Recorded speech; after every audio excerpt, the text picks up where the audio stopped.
दोस्तों, क्या कोई इंसान मरने के बाद दोबारा जिंदा हो सकता है?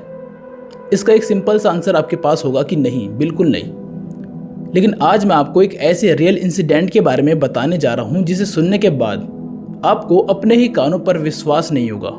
जी हाँ, ये कहानी एक ऐसी औरत की है जिसने मर जाने के बाद खुद अपनी रहस्यमयी मौत का पता लगाने में अपनी माँ और पुलिस की मदद की थी। यह कोई मनगढ़ंत कहानी नहीं, बल्कि ग्रीन बियर काउंटी गोस्ट के नाम से फेमस अमेरिका की एक रियल स्टोरी है। तो क्या थी इस ग्रीन बियर गोस्ट की पहेली?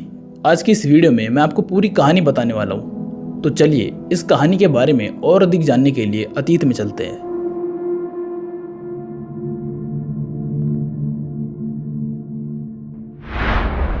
यह बात आज से करीब 127 साल पहले यानी कि 1897 की है। अमेरिका के ग्रीन बियर काउंटी नाम की एक जगह में एडवर्ड शू नाम का एक लोहार रहता था। अभी 3 महीने पहले ही एल्वा नाम की एक लड़की से उसकी शादी हुई थी। तो होता यह है कि 1897 की एक मनुष्य रात को एडवर्ड को काम के कारण अपने घर जाने में कुछ देरी हो जाती है। तो वो अपने पड़ोस के एक बच्चे को एल्वा के पास भेजता है कि कहीं उसे बाजार से कुछ चाहिए तो नहीं। जब वो लड़का उनके घर पहुंचता है तो वो देखता है कि एल्वा सीढ़ियों के पास सो रही थी और उसका सिर एक तरफ को झुका हुआ था। उस लड़के द्वारा काफ़ी आवाज़ें लगाने पर भी एल्वा टस से मस नहीं हुई। अब इस चीज़ से घबराकर वो लड़का अपने घर चले गया और ये सारी बात अपनी माँ को बता दी।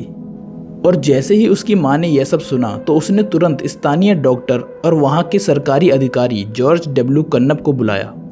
लेकिन जितनी देर में वो लोग वहाँ पहुँचते उससे पहले ही एडवर्ड अपने घर पहुँच चुका था। और घर पहुँचते ही उसने अपनी वाइफ की बॉडी को उठाया और उसे नहला धुला कर बिस्तर पर लिटा दिया। इसके बाद उसने उसे एक ऊंचे कॉलर वाले कपड़े पहनाए और उसके चेहरे को रुमाल से ढककर उसे दफनाने की तैयारी में लग गया। इसी दौरान वो डॉक्टर और जॉर्ज डब्ल्यू भी एडवर्ड के घर पहुँच गए और उन्होंने जब एडवर्ड से पूछा कि उसकी बीवी को आखिर हुआ क्या था, तो एडवर्ड बताता है कि उसकी बीवी की अचानक से मौत हो गई थी और उसे इसके बारे में कुछ भी नहीं पता। अब जॉर्ज डब्ल्यू एडवर्ड को उसकी बीवी की बॉडी का चेकअप करवाने को कहने लगा। एडवर्ड शुरू में तो इसके लिए लगातार मना करता रहा, लेकिन अंत में एडवर्ड को उसकी बीवी की बॉडी का चेकअप करवाना ही पड़ा। जिस समय एल्वा की बॉडी का चेकअप हो रहा था उस समय एडवर्ड भी वहाँ मौजूद था और एडवर्ड ने एल्वा का सिर अपनी गोद में रखा हुआ था और वो लगातार उसे गले लगाकर रो रहा था। जांच करते समय जब एल्वा की गर्दन और सिर की जांच करने की बारी आई तो एडवर्ड वहाँ जोर जोर से रोने लगा और उसने उन्हें एल्वा की गर्दन और सिर की जांच करने से साफ साफ मना कर दिया। अब जॉर्ज डब्ल्यू ने एडवर्ड की फीलिंग का मान रखते हुए वो चेकअप वहीं पे रोक दिया। वैसे भी उसे बाकी के पूरे शरीर में ऐसी कोई दिक्कत वाली चीज़ मिली भी नहीं थी। और अब इस मौत को उन्होंने अचानक हुई बेहोशी का नाम दे दिया और इसे प्रेगनेंसी से जुड़ी समस्या से जोड़ दिया। अब इस पूरे समय में एडवर्ड का बिहेवियर बहुत ही ज़्यादा सस्पिशियस था। जिस तरह से उसने अपनी बीवी को ऊंचे कॉलर वाले कपड़े पहनाए और उसकी गर्दन और उसके सिर को लगातार डॉक्टर से छिपाता रहा, वो बिल्कुल भी नॉर्मल तो नहीं था। लेकिन तब जॉर्ज डब्ल्यू ने इस बात पर बहुत ज़्यादा गौर नहीं किया। खैर, अब एल्वा के शरीर को दफनाने के लिए उसे लिटिल सेवल माउंटेन में स्थित उसके बचपन के घर में ले जाया गया। लेकिन यहाँ भी एडवर्ड कुछ सस्पिशियस हरकतें कर रहा था। दरअसल एल्वा को कॉफिन में रखते समय और बाकी पूरे समय एडवर्ड किसी को भी एल्वा के सिर और उसकी गर्दन के पास नहीं आने दे रहा था। फाइनली जब एल्वा को दफन किया गया तो वहाँ मौजूद सभी लोग बहुत ज़्यादा दुखी थे, लेकिन एल्वा की माँ मैरी जेन दुखी के साथ साथ कुछ हैरान भी दिखाई दे रही थी।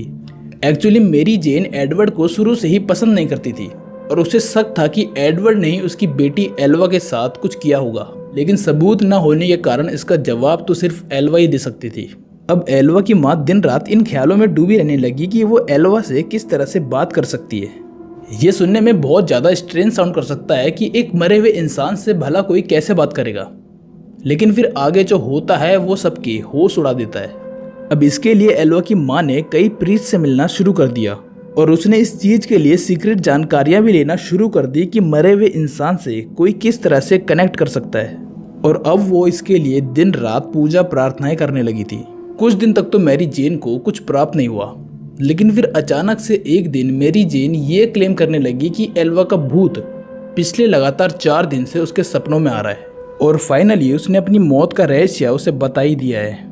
मैरी जेन आगे बताती है कि एल्वा ने उसके सपनों में आकर उसे बताया कि एडवर्ड शादी के बाद बहुत ही ज़्यादा एग्रेसिव होने लगा था और उस रात जब एल्वा ने एडवर्ड के लिए चिकन नहीं बनाया तो इतनी सी बात पर एडवर्ड और एल्वा के बीच में बहुत ही ज़्यादा झगड़े होने लगे। और अब इसी हाथापाई के दौरान एडवर्ड ने एल्वा का गला इतनी जोर से दबाया कि एल्वा की गर्दन की हड्डी टूट गई और उसकी वहीं पर मौत हो गई।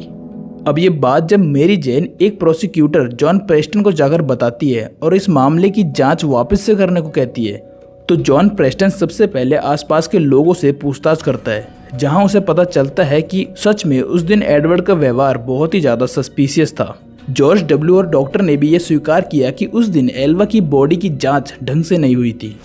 और अब कोर्ट से आदेश लेने के बाद प्रेस्टन ने एल्वा की लाश को दोबारा कब्र से बाहर निकलवाया और उस लाश की एक और बार बारीकी से जांच कराने के लिए उसे मोर्चरी भेज दिया। अब दोबारा हुई इस जांच में एल्वा की गर्दन में से कुछ उंगलियों के निशान मिले थे, जिससे एल्वा की गर्दन की कुछ नसें और टिश्यूज भी डैमेज हो चुकी थी। एल्वा की गर्दन की हड्डी भी वहां टूटी हुई मिली थी। अब एडवर्ड को बुलाकर जब पुलिस ने सख्ती से पूछताछ करी तो उसने भी सेम वही कहानी पुलिस को बताई जो मेरी जेन क्लेम कर रही थी। अब एडवर्ड को उसकी सज़ा तो मिल गई थी, लेकिन आज तक यह किसी को नहीं पता कि क्या सच में मेरी जेन के सपने में उस दिन उसकी बेटी आई थी, और अगर नहीं तो मेरी जेन को ये सब कैसे पता चला, उसको वो एग्जैक्ट स्टोरी कैसे पता चली। खैर, राज तो आज भी एक राज ही है और शायद इसका आंसर पाना इम्पॉसिबल है। आज की वीडियो में सिर्फ इतना ही था। वीडियो अच्छी लगी तो वीडियो को लाइक करें, चैनल को सब्सक्राइब करें। मिलते हैं आपसे किसी और इंटरेस्टिंग वीडियो के साथ, तब तक के लिए गुड बाय, स्टे सेफ।